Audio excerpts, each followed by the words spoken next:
नमस्कार प्यारे बच्चों, आप लोग कैसे हैं? उम्मीद करते हैं कि आप लोग एकदम बेहतर होंगे और मन लगाकर पढ़ाई कर रहे होंगे। तो आज हम आप लोग के लिए लेकर आए हैं क्वेश्चन बैंक में से हिंदी का ऑब्जेक्टिव क्वेश्चन, जो तीसरा लेसन है। तीसरा लेसन है भारत से हम क्या सीखें, तीसरा चैप्टर का है। तो आप लोग इस वीडियो को ज़्यादा से ज़्यादा शेयर करें, जो कि एग्जाम में इम्पोर्टेंट है। तो पहला क्वेश्चन है, हर्ष क्या थे? हर्ष क्या थे? तो हर्ष वनस्पति विज्ञान थे। मैक्स मूलर ने कितने वर्ष की अवस्था में लीपजिग विश्वविद्यालय में संस्कृत का अध्ययन प्रारंभ किया? तो 18 वर्ष में। मैक्स मूलर ने कालिदास की किस पुस्तक का जर्मन भाषा में अनुवाद किया? मेघदूत में किया है।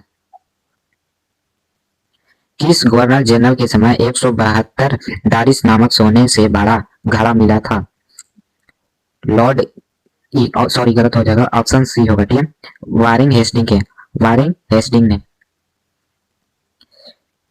मित्रवंश विद्या का संबंध किससे था? मित्रवंश विद्या का संबंध मानव विज्ञान से है। किससे है? मानव विज्ञान से। मैक्स मूलर का जन्म आधुनिक जर्मनी के किस नगर में हुआ था? और मैक्स मूलर का जन्म कहाँ हुआ था? इस तरह से भी क्वेश्चन पूछता है। तो मैक्स मूलर का जन्म डेसाउ जर्मनी में हुआ है। परंत मानव का अर्थ क्या होता है? परंत मानव का अर्थ प्राचीन मानव होता है। भारत किसकी भूमि है? भारत जो है किनकी भूमि है? तो भारत ब्राह्मण या वैदिक धर्म की है। स्वामी विवेकानंद ने वेदांतियों का वेदांती किसे कहा है?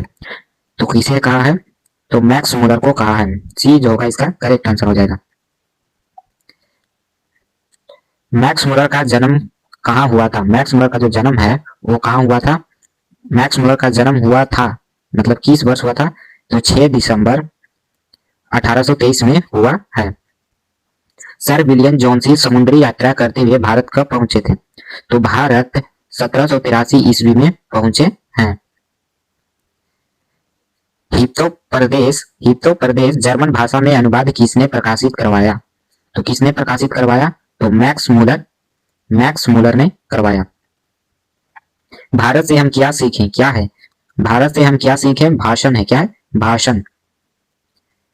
अगला क्वेश्चन कहता है कि मैक्स मूलर के अनुसार सच्चे भारत के दर्शन कहाँ होते हैं? तो सच्चे भारत के दर्शन ग्रामीण में होते हैं। कहाँ होते हैं? ग्रामीण में होते हैं।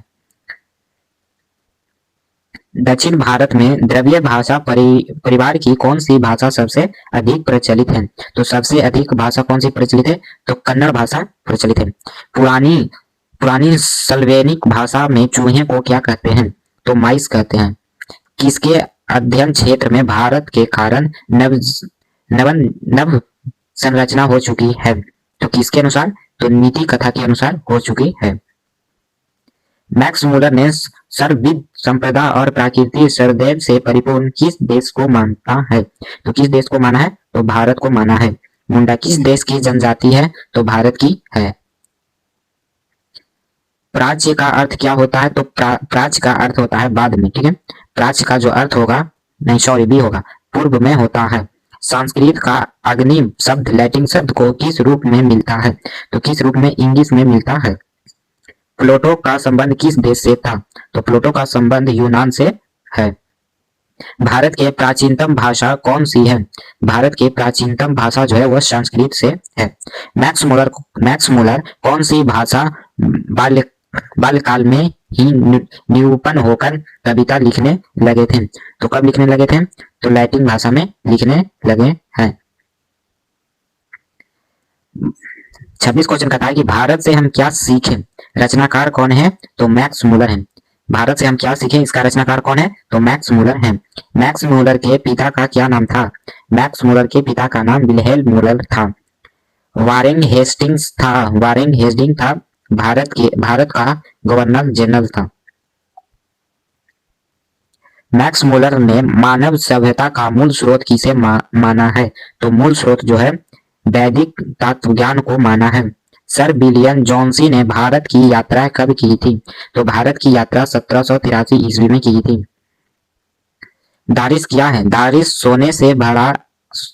सोने का प्राचीनकालीन सिक्का है, बी जो होगा इसका करेक्ट आंसर हो जाएगा। संस्कृत भाषा के साहित्य का विस्तार लगभग कितने लंबे काल तक है, तो 3000 वर्ष काल है, सी जो होगा इसका करेक्ट आंसर हो जाएगा। अगला है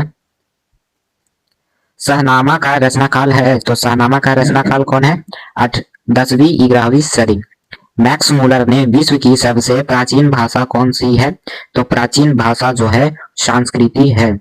मैक्स मुलर की मृत्यु कब हुई, तो 28 अक्टूबर 1990 में मैक्स मुलर की मृत्यु हुई, डी जो होगा इसका करेक्ट आंसर हो जाएगा।